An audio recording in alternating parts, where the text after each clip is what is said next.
ونستغفره ونعوذ بالله من شرور أنفسنا ومن سيئات أعمالنا من يهده الله فلا مضل له ومن يضلله فلا هادي له وأشهد أن لا إله إلا الله وحده لا شريك له وأشهد أن محمدا عبده ورسوله أما بعد فإن خير الحديث كتاب الله وخير الهدي هدي محمد صلى الله عليه وسلم وشر الأمور محدثاتها وكل محدثة بدعة وكل بدعة ضلالة وكل ضلالة في النار فأعوذ بالله السميع العليم من الشيطان الرجيم بسم الله الرحمن الرحيم يا أيها الذين آمنوا اتقوا الله حق تقاته ولا تموتن إلا وأنتم مسلمون يا أيها الناس اتقوا ربكم الذي خلقكم من نفس واحدة وخلق منها زوجها وبث منهما رجالا كثيرا ونساء واتقوا الله الذي تساءلون به والأرحام إن الله كان عليكم رقيبا يا أيها الذين آمنوا اتقوا الله وقولوا قولا سديدا يصلح لكم أعمالكم ويغفر لكم ذنوبكم ومن يطع الله ورسوله فقد فاز فوزا عظيما وقال الله عز وجل بسم الله الرحمن الرحيم كلا إذا بلغت التراقي وقيل من راق وظن أنه الفراق والتفت الساق بالساق إلى ربك يومئذ المساق.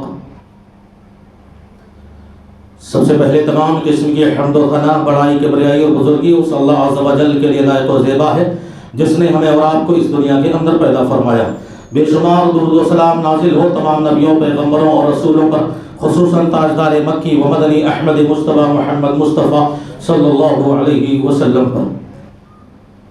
حضرات، خطبہ مسنونہ کے بعد سورۃ القیامہ کی جو آیتیں آپ کے سامنے پڑھی گئی ہیں، ان آیتوں میں رب العزت نے انسانی زندگی کے آخری مرحلے، جسے ہم اور آپ موت کا وقت کہتے ہیں، اس کی کیفیت کو، اس کی حالت کو اور اس وقت کی سچویشن کو اور اس وقت کی بے بسی، لاچاری اور مجبوری کو بیان کیا ہے کہ انسان کتنا بے بس ہوتا ہے جب مرنے والا انسان موت کے وقت کتنا مجبور اور کتنا لاچار ہوتا ہے. وہ خواہ کتنا ہی بڑا عہدیدار کیوں نہ رہا ہو، وہ خواہ کتنا ہی بڑا منصبدار کیوں نہ رہا ہو، وہ کتنا ہی بڑا تاجدار کیوں نہ رہا ہو، اور وہ کتنا ہی بڑا تختدار کیوں نہ رہا ہو، اور وہ کتنا بڑا امیر کیوں نہ رہا ہو، لیکن اس کی بے بسی، اس کی مجبوری، اس کی لاچاری کا یہ عالم ہوتا ہے کہ وہ آنکھیں جو دنیا کے حسن کا نظارہ کر رہی تھیں ابھی تک، وہ آنکھیں ابھی تک جو اپنی بیویوں کو دیکھ کر ایک طرح سے خوشی محسوس کر رہی تھی، وہ آنکھیں جو ابھی تک اپنی اولاد کے چہروں کا دیدار کر کے ایک طرح سے سکون حاصل کر رہی تھی، اب آنکھوں کے سامنے دھندلا پن چھاتا ہوا آہستہ آہستہ جا رہا ہے. ان آنکھوں کی روشنی آہستہ آہستہ ختم ہوتی جا رہی ہے اور ان آنکھوں پر اب موت کا پردہ آ چکا ہے. موت کی آغوش میں وہ آنکھیں جا چکی ہیں اور اب یہ دنیا اس کے لیے تاریک اور اندھیرا ہو چکی ہے. وہ زبان جو قیچیوں کی طرح چلتی تھی، وہ زبان جو من چاہی بولا کرتی تھی، جس کو جہاں چاہا جیسا چاہا بول دیا، اب وہ زبان میں تتلاہٹ آ چکی ہے، وہ زبان گنگ ہو چکی ہے. اب وہ بولنا بھی چاہے تو بول نہیں سکتی، کسی کو بلانا بھی چاہے تو بلا نہیں سکتی. وہ ہاتھ ہے جو ابھی تک بڑے مضبوط اور طاقتور تھے، جس سے انسان محنت مزدوری کرتا تھا، کام کاج اور کاروبار کرتا تھا اور اپنی ان ہاتھوں سے کچھ چھوٹا اٹھاتا اور اسے جو جھولتا تھا اور اسی طرح اسے لے جا کر پھینکتا تھا. اب وہ ہاتھوں کی رگیں اب وہ ٹوٹ چکی ہے، وہ ہاتھ بے جان ہو چکے ہیں اور اب وہ چارپائی اور بستر پر ڈھیلے ہو کر گر چکے ہیں. وہ پیر جس سے انسان بازاروں چوراہوں اور مارکیٹوں میں نہ جانے کہاں کہاں پارکوں اور گارڈنوں میں گھومتا پھرتا تھا، اللہ کی بنائی ہوئی زمین کی پشت پر اور اس کی پیٹھ پر وہ دندناتا ہوا چلتا اور پھر رہا تھا، ٹہلتا اور گھوم رہا تھا. اب ان پیروں کے اندر سے جان ختم ہو چکی ہے، ان پیروں کی طاقت ختم ہو چکی ہے، ان کی رگیں ٹوٹ چکی ہیں اور وہ ان پیروں کی پنڈلی بیویاں اب ایک دوسرے سے ملنا شروع ہو جاتی ہیں. یہ اس وقت کا عالم ہوتا ہے ایک انسان کے مرنے کا، جب وہ موت کے بالکل قریب ہوتا ہے اور وہ موت کے وقت میں ہوتا ہے لیکن وہ کچھ کر نہیں سکتا، وہ کچھ اور جھیل نہیں سکتا، اس وجہ سے کہ اب وہ ساری کی ساری بے بسی کی پوری منزل پہ آ چکا ہے. وہ بڑا بے بس ہوتا ہے اور اس سے بھی بڑا بے بس اس کے چاروں طرف جو اس کے گھر والے ہوتے ہیں، جو رشتہ دار ہوتے ہیں، جو عزیز و اقارب اور احباب اور دوست ہوتے ہیں، جو دل و جان سے زیادہ اس کو چاہنے والے ہوتے ہیں. وہ چاہتے بھی ہیں کہ کچھ اس کو اس کے لیے کچھ کریں لیکن وہ بھی بے بس ہیں، وہ کچھ نہیں کر سکتے. اور سب سے بڑی بے بسی، سب سے بڑی لاچاری اور سب سے بڑی محتاجگی اس ڈاکٹر کی ہوتی ہے، اس حکیم کی ہوتی ہے اور ان اطباؤں کی ہوتی ہے جو اپنے سامنے وہ گھر والے اپنی ایک امید کی نگاہ لیے انہیں دیکھ رہے ہوتے ہیں کہ ہو سکتا ہے ان کی کوئی دوا یا ہو سکتا ہے ان کا کوئی نسخہ کام آ جائے اور اس کی زندگی بچ جائے، اس کی سانسیں بحال ہو جائے. موت کے اسی وقت کی تصویر کو اللہ نے انہی آیتوں میں کھینچ کر اپنے بندوں کے سامنے پیغام لا کے رکھ دیا ہے کہ کلا اذا بلغت تراقی وقیل مراق، کہ جان جب حلق کو آ پہنچے گی، جان جب جو ہے ہنسلی کو آ پہنچے گی اور جان جب گلے تک آ چکی ہوگی، اس وقت کہنے والے کہیں گے ذرا بلاؤ کسی جھاڑ پھونک کرنے والے کو، بلاؤ کسی ڈاکٹر و حکیم کو، اس کا علاج کرے، اس کو ٹھیک کرے. لیکن وظن انہ الفراق، وہ مرنے والے شخص کو اب یہ یقین ہو چلے گا اور اب وہ مضبوطی کے ساتھ پختہ اور پختہ اور اعتماد کے ساتھ اب اس کو یہ بھروسہ ہو سکے گا کہ ہاں یقیناً اب یہ وہ گھڑی آ چکی ہے کہ جس وقت اس دنیا سے جدائی اختیار کرنی ہے، اپنے بیوی بچوں سے جدا ہو جانا، یہ جدائی کی گھڑی ہے، یہ فرقت کی گھڑی ہے. اس بندے کو یقین ہو جاتا ہے، مرنے والے شخص کو پوری طرح یقین ہو جاتا ہے اور وہ پھر کہتا ہے کہ یہ جو دونوں پنڈلیاں مل چکی ہیں اب انہیں اللہ کی جانب دوڑ کے جانا ہے، انہیں سفر آخرت کے لیے روانہ ہونا ہے، انہیں آخرت کی منزل کی طرف سفر کرنا ہے. اللہ کے نبی جناب محمد صلی اللہ علیہ وسلم پر نازل کردہ قرآن اور اللہ نے اپنے بندوں کے لیے موت کے لمحات کو اور اس کی بے بسی اور لاچاری کو کتنے بہترین انداز میں بیان کیا ہے. اسی لیے شریعت کہتی کہ زندگی کے کسی بھی پل، زندگی کے کسی بھی لمحہ، صبح ہو کہ شام ہو، دن ہو کہ رات ہو، ہر لمحہ کبھی موت کو فراموش مت کیا کرو، موت ہمیشہ یاد رکھا کرو. یہ ہماری اور آپ کی غفلت ہے، یہ ہماری اور آپ کی سستی اور لاپرواہی ہے کہ کائنات اور دنیا کی چھوٹی سی چھوٹی چیزوں اور بڑی سی بڑی چیزوں کو ہم ہمیشہ اپنے دل و دماغ میں یاد رکھتے ہیں، چاہے وہ تجارت کے حوالے سے ہو، چاہے وہ لین دین کا معاملہ ہو، چاہے وہ کاروبار کا معاملہ ہو، چاہے بیوی بچوں کا معاملہ ہو. ہم ہر چیزوں کی یادیں اپنے دل و دماغ میں لیے صبح و شام رات و دن پھرتے ہیں، لیکن بیچاری یہ موت اسے کون یاد کرتا ہے جبکہ سب کو پتا ہے کہ یہ ہر شخص کے پاس ایک نہ ایک دن آنے والی ہے. یہی وجہ ہے اللہ کے نبی صلی اللہ علیہ وسلم نے ارشاد فرمایا کہ اکثروا ذکر حازم اللذات، کہ لوگوں اس موت کو ہمیشہ یاد رکھو جو زندگی کی ساری لذتوں کو اور زندگی کے سارے مزوں کو اور زندگی کے سارے ذائقوں کو ختم کر دینے والی ہے، مٹا دینے والی ہے. ذرا سوچے بندہ، اگر اس کی آنکھوں کے سامنے اس کی موت کھڑی ہو پھر زندگی کی کوئی بھی لذت اسے مزہ نہیں دے سکتی.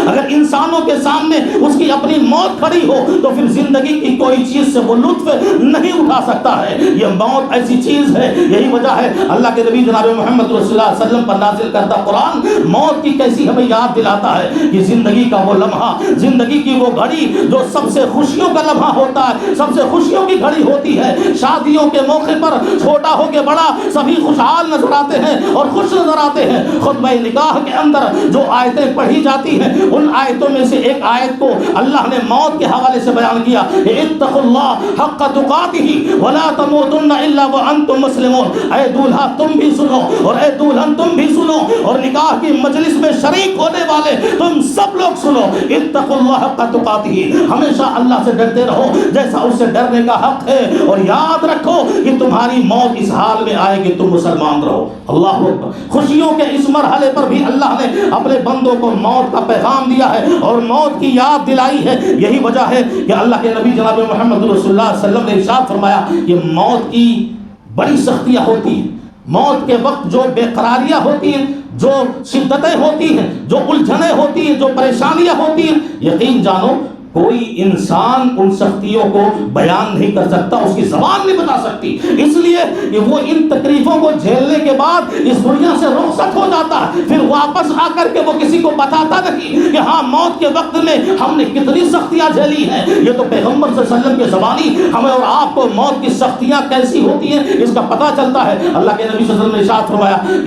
کہ ایک موت کی سختیاں ایسے ہوتی ہیں کہ موت ایک کانٹے دار درخت کی طرح ہے، موت ایک کانٹے دار درخت کی طرح ہے جو ابن آدم کے پیٹ میں داخل کر دیا گیا ہے، یعنی موت ایک کانٹے دار درخت ہے جو ہر انسان کے پیٹ میں ڈالا جا چکا ہے، اور وہ انسان کے اندرونی جو اعضاء ہوتے ہیں، وہ چاہے کلیجی ہو، چاہے پھیپھڑے ہو، چاہے جو بھی چھوٹی اور باریک اور موٹی نسیں ہو، ان کانٹوں میں الجھ جاتی ہیں، ان کانٹوں میں پھنس جاتی ہے، اور پھر ایک مضبوط آدمی اس درخت کو کھینچتا ہے، اور کھینچتے وقت انسان کے پیٹ کے اندرونی اعضاء کٹ جاتے ہیں، پھٹ جاتے ہیں اور نوچ لیے جاتے ہیں۔ اس وقت انسان مارے درد سے چیختا ہے، مارے درد سے چلاتا ہے۔ یہ اور بات ہے کہ پیغمبر صلی اللہ علیہ وسلم نے ارشاد فرمایا کہ درد کی سہولت اس کے اعمال سے اسے عطا کی جاتی ہے۔ اسی طرح ایک صحابی رسول حضرت عمر ابن عاص رضی اللہ تعالی عنہ بیان کرتے ہیں، جب وہ موت کے آخری اپنی زندگی کے آخری مرحلے میں تھے اور موت ان کے دروازے پر دستک دے چکی تھی اور وہ موت کے بالکل قریب آ چکے تھے، اس وقت ان کی اولاد نے ان سے سوال کیا،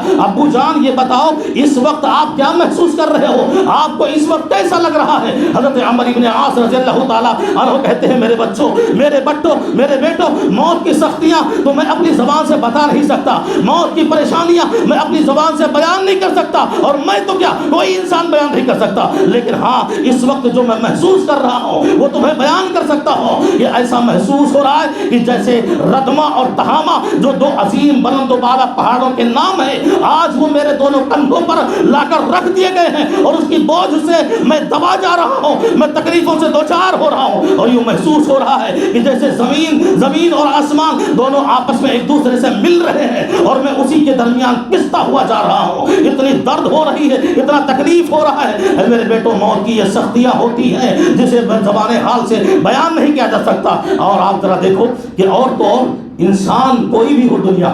وہ موت کی سختیوں سے بچ نہیں سکتا، کوئی بھی انسان ہو، ہم اور آپ کیا جائے کہ جناب محمد رسول اللہ صلی اللہ علیہ وسلم اس امت کے حبیب پیغمبر اور پوری انسانیت کے سب سے افضل انسان، نبیوں کے امام، سردار کونین کا یہ عالم ہے کہ آخری لمحہ جب آپ صلی اللہ علیہ وسلم اپنی زندگی کے آخری وقت پر تھے، موت کے قریب تھے، تو آپ صلی اللہ علیہ وسلم پر بخار اور سرد درد کا وہ حملہ ہو چکا تھا اور موت کی سختیوں کا وہ حملہ ہو چکا تھا کہ چادر مارے الجھن سے کبھی چہرے پر ڈالتے اور مارے پریشانی کے کبھی اٹھا کر پھینک دیتے۔ آپ کے بغل میں پانی کا ایک پیالہ رکھا ہوا تھا، آپ اپنے ہاتھ اسی پانی کے پیالے میں ڈالتے اور پھر اپنے چہرے پر لا کر ملتے تاکہ بخار کی گرمی سے کچھ ٹھنڈک محسوس ہو سکے، اور پھر آپ صلی اللہ علیہ وسلم لسان نبوت سے یہ صادق فرما رہے تھے، یا عائشہ، اے عائشہ، ان للموت لسکرات، عائشہ موت کی بڑی سختیاں ہوتی ہیں، موت کی بڑی شدتیں ہوتی ہیں، آج مجھ کو یہ احساس ہو رہا ہے۔ عائشہ، یہودن نے خیبر کے موقع پر جو زہر مجھے کافی سالوں پر پہلے پلایا تھا، آج اس زہر کے اثر سے میرا کلیجہ پھٹا جا رہا ہے، مجھے یہ سختیاں محسوس ہو رہی ہیں۔ تو پیغمبر جناب محمد رسول اللہ صلی اللہ علیہ وسلم موت کی ان سختیوں سے گزر چکے ہیں، پھر دنیا میں کون انسان ہے جو موت کی سختیوں سے اور شدتوں سے بچ سکے؟ اور آپ یاد رکھو کہ یہی موت ہے، موت کا جو فرشتہ ہے یہ دو طرح کے لوگوں کے پاس آتا ہے، دو حالات میں آتا ہے اور دو انداز اور دو روپ، دو شکل اور دو طریقے اختیار کر کے آتا ہے۔ ملک الموت، موت کا فرشتہ جب آتا ہے اس شخص کے پاس جو مومن ہو، متقی ہو، پرہیزگار ہو، نمازی ہو، روزے دار ہو، حج کرنے والا ہو، بہترین اخلاق و کردار کا مالک ہو اور دوسروں کا حق پوری طرح ادا کرنے والا ہو، عدل و انصاف کا پیامبر ہو اور اس دنیا میں کتاب و سنت کی روشنی میں زندگی بسر کرنے والا شخص ہو، موت کا فرشتہ جب اس کے پاس آتا ہے تو جو شریعت کہتی ہے سب سے پہلے آ کر وہ سلام کرتا ہے، السلام علیکم ورحمۃ اللہ وبرکاتہ، وہ سلام کہتا ہے۔ ہم اور آپ ان فرشتوں کی آواز نہیں سنتے ہیں، لیکن تاریخ اور سیرت بتاتی ہے کہ کئی ایسے لوگ ہوتے ہیں جو مرتے وقت ان کی زبان سے وعلیکم السلام نکلتا ہے، اس لیے کہ وہ مرنے والا شخص فرشتوں کی آواز کو سنتا ہے اور اس کے سلام کا جواب دیتا ہے، اور پھر وہ مومن۔ دیکھو موت جو ہوتی ہے، موت کی موت کا جو خوف ہوتا ہے، موت کا جو ڈر ہوتا ہے، اور موت کا جو غم ہوتا ہے، اور موت سے انسان جو پریشان ہوتا ہے، وہ تو ایک فطری چیز ہے. ہر انسان ہو، وہ مومن ہو کہ کافر ہو، مسلمان ہو کہ غیر مسلم ہو، وہ کسی بھی قوم و ملت کا ہو، کسی بھی مذہب و دھرم کا ہو، اور کسی بھی مسلک کا ہو، موت ایک ایسی چیز ہے جس کا فطری خوف اور ڈر ہر شخص کے پاس ہوتا ہے، ہر انسان کے پاس ہوتا ہے. لیکن یہاں ملک الموت ایک مومن بندے کے پاس آیا ہوا ہے. اللہ رب العزت کہتا ہے کہ میں اس مومن بندے کے اندرونی حصے میں، باطنی حصے میں ایک خوشیاں میسر کرتا ہوں، اسے راحت دیتا ہوں، اسے سکون دیتا ہوں، اور وہ اطمینان محسوس کرتا ہے. اسے اپنی بیوی سے جدائی کا غم نہیں ہوتا، اسے اپنی اولاد سے جدائی کا غم نہیں ہوتا، اسے اپنے بغل کوٹھیوں کو چھوڑ کر آنے کا غم نہیں ہوتا، وہ دنیا کو الوداع کہہ کر آیا ہوا ہے، وہ اس کا غم نہیں ہوتا. وہ تو خوش ہوتا ہے. وہ خوش اس لیے ہوتا ہے کہ اب جب تک موت نہیں آئے گی اپنے محبوب رب سے ملاقات کیسے ہوگی؟ جب موت نہیں آئے گی تو جنت کی نعمتیں جو تیار کی گئی ہیں وہ ہمیں حاصل کیسے ہوں گی؟ یہی وجہ ہے کہ بہت سارے انسان جب مرتے ہیں، مرنے کے بعد ان کا چہرہ روشن ہوتا ہے، ان کا چہرہ اجالا ہوتا ہے، ان کے چہرے پر ایک قسم کی مسکراہٹ ہوتی ہے، ان کے چہرے پر ایک حساسیت اور بشاشیت ہوتی ہے. وہ اللہ رب العزت باطنی طور پر اندرونی حصے سے ان مومن بندوں کو عطا کرتا ہے. اور اللہ کے نبی صلی اللہ علیہ وسلم فرماتے ہیں کہ وہ موت کا فرشتہ جنت سے لائے ہوئے ایک رومال میں، ہم تو دنیا میں اپنے انسانوں کی جو مردوں کے جسم کو کفن پہناتے ہیں نا، جسم کو کفن، بدن کو کفن پہناتے، لیکن موت کا فرشتہ ہماری اور آپ کی روح کو کفن پہناتا ہے. الجنت سے لایا ہوا وہ رومال، اور پھر اسے کہتا ہے یا ایتھا النفس المطمئنہ، اے بھلی روح، اے نیک روح، اے مومن بندے کی روح، آ جا، آرام سے آ جا اور چل اس رب کے پاس جو رب تجھ سے بھی راضی ہو چکا ہے، تو رب سے راضی ہو چکی ہے، اور اب تو تیرا ٹھکانہ جنت ہے، ادخل جنتی. تو اللہ کے نبی فرماتے ہیں کہ وہ فرشتہ اس رومال میں اس مومن بندے کی روح لے کر آسمان کی جانب ایک دوسرے فرشتوں کے حوالے کرتا ہوا 7ویں آسمان تک جاتا ہے. اور بیچ میں جتنے فرشتے ملتے ہیں اور جتنی جماعت فرشتوں کی ملتی ہے، ہر کوئی پوچھتا ہے کون ہے یہ، کون بندہ ہے یہ کہ جس کی روح نے پوری فضا کو معطر کر دیا ہے، پوری ہوا کو خوشبودار کر دیا، کون خوش نصیب ہے یہ؟ پھر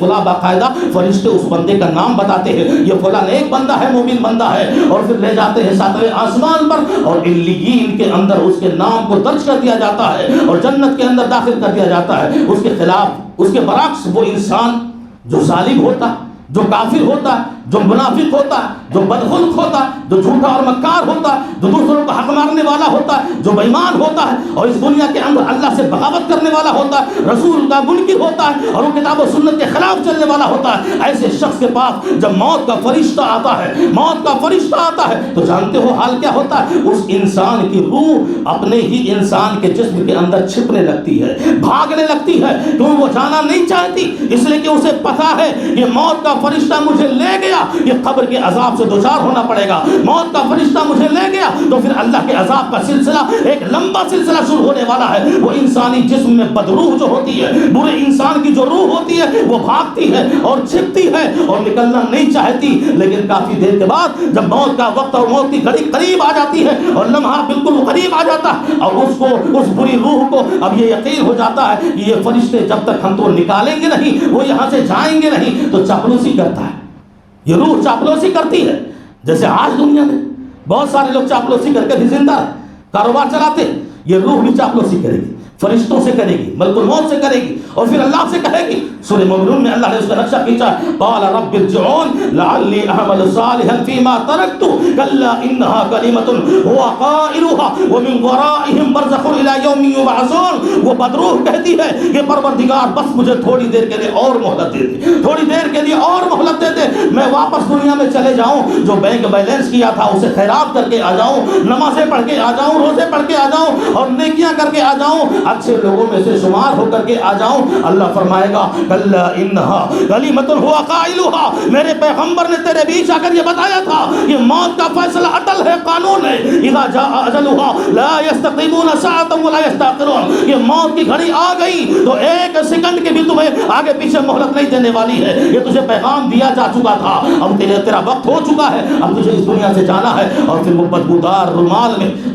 رومال میں اس روح کو فرشتے کھینچ کے نکال نکالتے ہیں. اللہ نے فرمایا قرآن مجید کے اندر وَلَوْ تَرَى إِذِ الظَّالِمُونَ فِي غَمْرَاتِ الْمَوْتِ کہ اے پیغمبر صلی اللہ علیہ وسلم ہم آپ کو مخاطب ہو کر کے کہہ رہے ہیں کہ ان ظالموں کی جب روح نکلتی ہے، ان کافروں کی جب روح نکلتی ہے اور ان مشرکوں کی روح نکلتی ہے تو ان کی موت کی سختیوں میں دیکھنے کا منظر ہوتا ہے کہ اے پیغمبر آپ دیکھیے ان کو کیسے. فرشتے کہتے ہیں وَالْمَلَائِكَةُ بَاسِطُو أَيْدِيهِمْ اخرجوا انفسکم کہ اے روح بدروح باہر نکل. اپنے ہاتھ کو فرشتے پھیلاتے ہیں اور کہتے ہیں باہر نکل، اور کھینچ کے فرشتے اس کو نکالتے اور کہتے ہیں اخرجوا انفسکم نکالو اپنی جان کو. الیوم عذاب الہون الیوم تجزون عذاب الہون کہ آج وہ دن ہے جس دن تجھے ذلت و رسوائی کے عذاب سے کوئی بچا نہیں سکتا. آج تجھے اللہ کے عذاب سے دوچار ہونا ہے، نکل جا.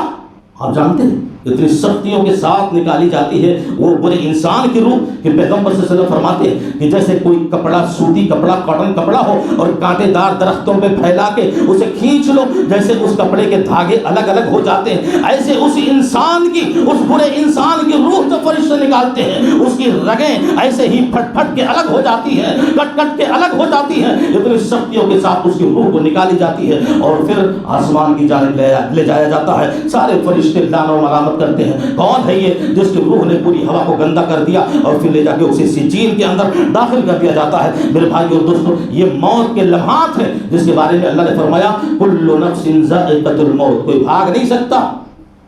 دنیا کی عیش پرستیوں نے، دنیا کی جو ہے راحت و سکون نے انسان کو موت کے حوالے سے جو ہے بھول جانے کے اندر میسر کر دیا ہے. کون موت کو یاد کرتا ہے؟ موت یاد آ جائے تو انسان، اللہ کے نبی صلی اللہ علیہ وسلم نے کیا فرمایا کہ نہیتکم عن زیارت القبور فزوروها فإنها تذکرکم الموت. یہ قبرستانوں میں جو ٹوٹی پھوٹی قبر سجائی ہوئی نہیں، بنائی اور رونقوں سے جو ہے سجائی ہوئی قبرستانوں میں نہیں، ایسی قبروں میں جاؤ قبرستانوں میں جو ٹوٹی پھوٹی ہوں، اینٹیں کہیں اور پڑے ہوں، کچڑے کہیں اور پڑے ہوں، اور ان قبروں کو دیکھو. ان قبروں کو جب دیکھو گے تو تمہیں یاد آئے گی اپنی موت کی مجھ سے پہلے یہاں ہاں وہی شخص جو دفن ہے، ہاں یہ وہی شخص جو مجھ سے ملتا اور جلتا تھا آج وہ یہاں آ چکا. ایک دن آئے گا کہ اسی موت کا حملہ ہم پر بھی ہوگا اور ہم بھی دوسرے کے کاندھوں پر آ کر اسی قبر کے اندر دفن ہونے والے ہیں. اللہ کے نبی نے فرمایا موت کو زیادہ سے زیادہ یاد کرنا تو قبروں کی زیارت کرو، قبرستانوں کی. موت کے لمحات ایسے ہوتے ہیں کہ اللہ کے نبی جناب محمد رسول اللہ صلی اللہ علیہ وسلم نے ارشاد فرمایا کہ موت کے اس وقت فرشتوں کی بھی حاضری ہوتی ہے. غور سے سنیے گا، اب یہ پیغام ہے ایک شریعت کا اور بڑا اہم پیغام ہے کہ جس وقت مرنے والا موت کے وقت اور موت کی گھڑی میں ہوتا اس آخری لمحے میں فرشتے بھی آتے ہیں اور شیطان بھی آتا ہے. اور شیطان کتنا بڑا دشمن ہے آپ سبھی جانتے ہیں کہ یہ شیطان ہمارے ہر معاملے میں شریک ہے. کھانا کھاؤ بسم اللہ نہ کرو تو شیطان شریک ہو جاتا، پانی پیو بسم اللہ نہ کرو تو شیطان شریک ہو جاتا، گھر میں داخل ہو بسم اللہ نہ کرو تو شیطان شریک ہو جاتا. یہاں تک کہ ایک بچہ جو اپنی ماں کے پیٹ سے پیدا ہوتا ہے اس وقت جب وہ چیخ لگاتا ہے، وہ پکارتا اور روتا ہے، شریعت کوئی اور نظریہ پیش کرتی ہے، سائنس کوئی اور نظریہ پیش کرتی ہے، وہ الگ بات ہے، لیکن شریعت کہتی ہے کہ وہ بچہ جو چیختا ہے اور چلاتا ہے وہ دراصل شیطان کا کچوتا ہوتا ہے اور شیطان چمٹی لیتا ہے اور اس کو تکلیف دیتا ہے جس کی بنیاد پر وہ بچہ چیختا ہے. یعنی پیدائش سے لے کر اور آج موت کی گھڑی آ چکی ہے، یہاں بھی وہ شیطان آ چکا ہے. حضرت عمر بن عبدالعزیز رحمۃ اللہ علیہ کہتے ہیں اپنے گھر والوں سے موت کے آخری وقت میں کہ دیکھو آج میں نے اپنے گھر میں وہ چہرے دیکھے، آج میں نے وہ چہرے دیکھے ہیں نہ جو انسانوں کے ہیں اور نہ جنات کے ہیں. یعنی وہ چہرے فرشتوں کے ہیں. فرشتے بھی حاضر ہوتے اور شیطان حاضر ہوتا ہے، اس لیے کہ ہم انسانوں کے لیے اللہ نے جو قانون بنایا ہے ہم انسانوں سے زیادہ شیطان جانتا ہے. اللہ یاد تو ہمیں ہونا چاہیے، غور تو ہمیں کرنا چاہیے، لیکن اللہ کا قانون جو اللہ نے ہم انسانوں کے لیے بنایا ہے وہ ہم انسانوں سے زیادہ ایک شیطان کو معلوم ہے کیونکہ وہ ہمارا دشمن ہے اور وہ ہمیں ہر طرح سے بہکانا چاہتا ہے. آپ جانتے ہیں اللہ کے نبی نے فرمایا انما الاعمال بالخواتیم کہ انسانوں کے عمل کا دار و مدار اس کی اختتامی زندگی اور اختتامی عمل پہ ہوتا. یعنی آخری لمحے جب وہ اس دنیا سے چھوڑ کر جا رہا ہے وہ کون سا عمل کر کے جا رہا ہے، وہ سالوں کے اعمال ہوں، مہینوں کے اعمال ہوں، یا اس گھڑی کے اعمال ہوں، یا ایک ہفتے پہلے کے اعمال ہوں. اللہ کے نبی نے فرمایا یہ اس آخری لمحے کے اعمال کے ہی اوپر انسان کا فیصلہ ہوتا ہے، اختتامی عمل پر. اسی لیے اللہ کے نبی نے فرمایا بھی کہ اللہ جب کسی بندے کے ساتھ بھلائی کا ارادہ کرتا ہے تو اس کی عمر کے جو آخری ایام اور سال ہوتے ہیں اسے نیکیوں کی توفیق دیتا ہے. ساری زندگی گناہ پہ گناہ کرتا آیا لیکن آخری لمحے سالوں پہلے، مہینوں پہلے، اب وہ نیکیوں کا راستہ اختیار کر چکا ہے، نیکیوں پہ جا رہا، یہ سمجھ جائے کہ اللہ نے اس کے ساتھ بھلا چاہا ہے، خیر چاہا ہے۔ شیطان کو معلوم ہے کہ آخری لمحے پر ہی اس کا فیصلہ ہوگا، تو کیوں نہ ہم اس کو بہکائیں اور اس کو پھسلائیں اور اس کو دین سے بھٹکائیں، اس کو اللہ کا باغی بنائیں، کسی طرح بھی اس انسان کو اس کے دین سے ہٹا دیں تاکہ اس کی زندگی کی ساری نیکیاں اور سارے اعمال برباد ہو جائیں۔ یہ منصوبہ لے کر وہ شیطان مرنے والے شخص کے قریب بیٹھتا ہے۔ امام احمد بن حنبل رحمۃ اللہ علیہ موت کے قریب تھے، امام اہل سنت والجماع، اور سب لوگ کہہ رہے ہیں لا الہ الا اللہ پڑھو، اور تلقین کرنی بھی چاہیے، پڑھتے رہو لا الہ الا اللہ۔ مرنے والا شخص بھی اس کی زبان سے اگر آخری کلمہ لا الہ الا اللہ نکل گیا تو من آخر کلام ہی دخل الجنہ، اسی نے کہا کہ انما الاعمال بالخواتیم، آخری لمحہ اگر کلمے کی توفیق مل گئی اس شخص کے لیے جنت کے اندر داخلہ انشاءاللہ گارنٹی۔ من کان کلام آخری، تو آپ سوچو کہ امام احمد بن حنبل رحمۃ اللہ علیہ کو لوگ کہہ رہے ہیں کلمہ پڑھ لیجئے لا الہ الا اللہ، وہ کہہ رہے لا لا لا، نہیں نہیں نہیں، سب حیران ہوئے، اور اتنے بڑے امام، اتنے بڑے اللہ کے ولی، اور آخری وقت میں کلمے کی تلقین ہو رہی ہے، وہ کہہ رہے ہیں نہیں نہیں نہیں۔ تھوڑی دیر کے بعد جب آپ کو ہوش آیا امام ابن حنبل رحمۃ اللہ علیہ، تو وہ کہنے لگے لوگوں جانتے ہو جب تم ہمیں کلمہ توحید کی تلقین کروا رہے تھے، لا الہ الا اللہ پڑھنے کے لیے کہہ رہے تھے، اس وقت دوسری جانب شیطان آ گیا تھا اور مجھ کو شرک کے کلمے کی تلقین کر رہا تھا اور مجھ کو باغی بنانا چاہ رہا تھا، میرے دل میں وسوسے ڈال رہا تھا، اللہ کے خلاف بھڑکا رہا تھا اور مجھ کو دین سے ہٹانا چاہتا تھا۔ میں نے تمہارے جواب میں نہیں بلکہ شیطان سے کہا تھا کہ لا لا لا، نہیں نہیں، تیری بات نہیں ماننے والا۔ تو آپ ذرا اندازہ کرو کہ موت کے وقت کے لمحات، کچھ اور چیزیں ہیں مختصر سے وقت میں صرف اشارہ کرتے چلو کہ مرنے والے شخص کو بہت ساری چیزوں کا خیال کرنا چاہیے۔ ہر شخص کو گزرنا، ہم اور آپ ہو کہیں بھی ہو، کہاں بھی چلے جائیں، اور یہ تو موت خیر اتنی بڑی بے رحم ہے، آپ سب کو معلوم ہے، وہ ایک ایسی تلوار ہے جو سب کے اوپر برابر چلتی ہے، سب کے اوپر ایک ساتھ چلتی ہے۔ اسے غریبوں سے ہمدردی نہیں ہے، اسے فقیروں سے محبت نہیں ہے، اسے یتیموں سے جو ہے چاہت نہیں ہے، اور نہ ہی امیروں سے اس کو دشمنی ہے، بغلے میں رہنے والوں سے۔ اس کو جب چلنا ہوتا ہے تو سب کے اوپر برابر چلتی ہے، سب کو کاٹ کے رکھ دیتی ہے، سارے وعدے، سارے مزے اور ساری لذتیں وہ ختم کر دیتی ہے، اور وہ انسان دنیا کی کسی بھی چھپے میں چلا جائے، اللہ نے فرمایا وَلَوْ كُنْتُمْ فِي بُرُوجٍ مُّشَيَّدَةٍ، مضبوط قلعے میں پیک ہو جاؤ، بند ہو جاؤ دیوار میں، وہ پھاڑ کر آئے گی، توڑ کر آئے گی، اور چاہے جیسے وہ تمہارے پاس آ کر رہے گی، اس لیے کہ وہ تمہارے پیچھے پیچھے چل رہی ہے۔ پچھلے خطبے میں بتایا تو موت سے کسی کو رفتگاری نہیں۔ آج ہماری تو کلام کی باری ہے، تو موت کو کون بھولنے والا ہے؟ وہ شخص جو دین سے ہٹا ہوا ہو۔ کچھ چیزوں کا خیال رکھا جائے، ایک ہی چیز بتانے کا موقع ہے وہ بتاتا ہوں کہ ہر مرنے والے شخص کو چاہیے، ہر مرنے والے، دیکھو آدمی مال کی وصیت کرتا ہے، فلاں مال میرے بیٹے کو دے دینا، فلاں زمین دے دینا، یہ تو کبھی بھی کر سکتا ہے، میرا مقصد یہ نہیں ہے، مال کی وصیت تو کبھی بھی کر سکتا ہے، لیکن آخری لمحے جو وصیت کرنی ہے اسے غور سے سنو، اور یہ پیغمبرانہ صفت ہے، یہ نبیوں کی علامت ہے، اور یہ نبیوں کی پہچان رہی ہے کہ مرنے والے شخص کو اپنے رشتہ دار جو ہیں، عزیز و اقارب جو ہیں، جو اولاد ہیں، جو بیویاں ہیں، جو بچے ہیں، سب کو اپنے قریب بلا لو اور انہیں کلمہ توحید لا الہ الا اللہ کی وصیت کر کے جاؤ کہ میرے جانے کے بعد اس کلمے کو کبھی، اس کلمے کا ہمیشہ احترام کرنا، اللہ کی توحید پر قائم رہنا، استقامت اختیار کرنا دین پہ، اس لیے کہ گلیوں میں، بازاروں میں آج اس ماحول کے اندر کفر اور شرک اور بدعت و خرافات کے ایک جو ہے جمگھٹے لگے ہوئے ہیں۔ آپ گلیوں میں جاؤ گے، شرک کے اعمال ہو رہے ہیں، فتنوں کے بازار گرم ہیں۔ ایسے ماحول میں اگر آپ اپنی اولاد کو اور اپنے رشتہ دار کو توحید کا پیغام دے کر جا رہے ہیں تو یہ سب سے بڑی وصیت اور قیمتی نصیحت ہے۔ حضرت یعقوب علیہ السلام اپنی سورہ بقرہ میں اللہ نے بیان کیا کہ اپنی وفات کے وقت، موت کے وقت اپنی اولاد کو بلاتے ہیں اور کہتے ہیں بتاؤ میرے چلے جانے کے بعد تم کس کی عبادت کرو گے؟ میں اس دنیا سے چلا جاؤں گا پھر تم کس کی عبادت کرو گے؟ ساری اولاد اکٹھا ہو کر کہتی ہے کہ ابو جان ہم اسی معبود الہ واحد کی عبادت کریں گے جس کی آپ کیا کرتے تھے اور آپ کے خاندان کیا کرتے تھے، آپ کے جو ہے نسلیں کیا کرتی تھی، تو ہم اسی اللہ کی عبادت پر قائم رہیں گے۔ اور بھی بہت ساری چیزیں موت کے حوالے سے ہیں، لیکن کل نفس ذائقۃ الموت، یہ ہمیشہ یاد رکھو کہ یہ موت آئے گی، مسجد سے باہر بھی نکل نہیں پاؤ گے، میں ممبر سے نیچے نہیں اتر پاؤں گا، مصلی سے آگے پیچھے نہیں آ پاؤں گا، یہ موت ہمیشہ، اسی لیے اللہ کے نبی نے فرمایا کہ موت کو ہمیشہ یاد رکھو گے، ہمیشہ شریعت پہ چلو گے، ہمیشہ دین پہ چلو گے، اللہ کا خوف ہوگا، اللہ کے سامنے کھڑے ہونے کا اور جو ہے جواب دینے کا ایک تمہارے اندر احساس پیدا ہوگا۔ اور موت ایک ایسی چیز ہے جو بڑے اتنی بے رحم، جو بڑھاپا ہے، بڑھاپے میں تو آنا ہی ہے، جب قبر لٹک گئے تو آدمی کو یقین ہوتا ہے کہ ہاں اب تو مرنا ہی ہے، بڑھاپے کے منزل پر مرحلے پر موت کا آنا تو طے ہوتا، وہ موت سے تو بچ ہی نہیں سکتا، لیکن یہ موت ذرا سوچو کتنی بے رحم ہوتی ہے کہ ہنستی کھیلتی جوانی میں آ جاتی ہے، ہنستی کھیلتی جوانی میں آ جاتی ہے، جوانوں کے جنازے اٹھتے ہیں، ہنستے کھیلتے بچپنے میں آ جاتی ہے، بچپنوں کے جنازے بچوں کے جنازے اٹھتے ہیں، اور یہ موت کہتی ہے کہاں بھاگو گے مجھ سے، دنیا میں آؤ گے نہیں کہ تم سب کی ماؤں کی پیٹ میں پہنچ کر میں تمہاری روح نکال دوں۔ یہ موت ہے، ماں کے پیٹ میں 4 مہینے کی روح پھونکی گئی اور 5ویں مہینے میں ہی اندر جو ہے بچہ مر گیا، تو یہ موت بڑی بے رحم ہوتی ہے، اس سے کوئی بچ نہیں سکتا۔ اللہ رب العزت سے دعا ہے کہ العالمین ہمیں اور آپ کو ہر لمحہ موت کو ہمیشہ یاد رکھنے کی توفیق عطا فرمائے، اور موت سے ہمیں نصیحت حاصل کرنے کی توفیق عطا فرمائے۔ اللہ ہمیں اس دنیا میں جب تک زندہ رہیں اسلام کی دی ہوئی شریعت کی دی ہوئی تعلیمات پر زندہ رہیں، ہماری موت اور خاتمہ ہو اسلام اور شریعت کی تعلیمات پر ہو، کلمہ توحید پر ہو، وآخر دعوانا ان الحمدللہ رب العالمین۔ خطبے کے آخر میں ایک ضروری اعلان یہ ہے کہ آپ ہمارے تمام سبھی بھائی جانتے ہیں کہ مہینے کا جو آخری جمعہ ہوتا ہے، آپ اپنے اس خاص چندہ اور بڑا چندہ